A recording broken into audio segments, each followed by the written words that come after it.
La connaissance nécessaire au discernement des esprits peut être acquise en grande partie par l'étude attentive des chapitres qui les concernent.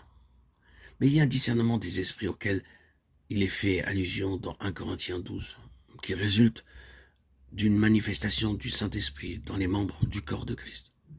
Comme pour tous les autres dons du Saint-Esprit, celui-ci ne peut s'exercer qu'avec la collaboration du croyant, et il ne se développe, ne s'illumine que dans la mesure où il est employé.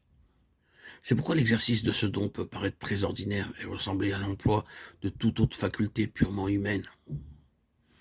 En général, il échappe donc à l'attention, c'est-à-dire que ce don ne semble pas d'ordre surnaturel, ni s'exercer de façon miraculeuse.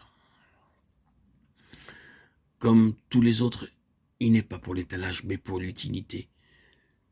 1 Corinthiens 12, verset 7. C'est seulement lorsqu'il s'exerce qu'on peut le discerner. Et même alors, il faut que l'homme soit spirituel pour percevoir son existence et sa manifestation. Le don de discernement procède de l'esprit du croyant, où demeure le Saint-Esprit qui manifeste sa présence et son pouvoir. Le don de discernement se développe dans la pensée et il se manifeste par elle dans la mesure où l'homme croit dans la connaissance et la pratique des choses spirituelles, où il apprend à veiller aux voies de Dieu et à observer les œuvres des puissances surnaturelles mauvaises. Le discernement est un don de l'esprit, mais il se manifeste comme fruit de la vigilance, et la vigilance résulte de la promptitude dans l'observation.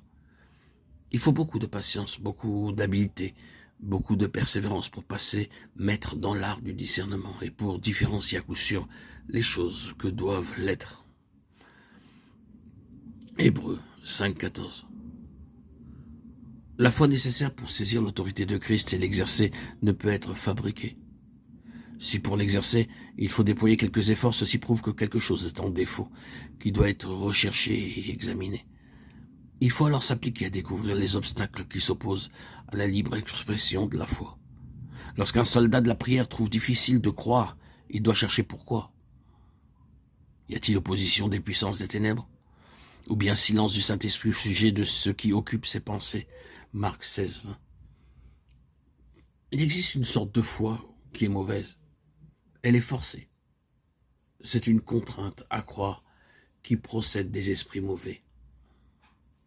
Le fait que Satan combat la foi d'un chrétien ne prouve pas que cette foi soit pure et dégagée de toute erreur ou vice-versa. Il est vrai que le diable essaie d'éteindre la foi bonne et que le croyant peut avoir à combattre pour la garder vivante, agissante. Il faut donc qu'il soit capable de discerner la nature de sa foi.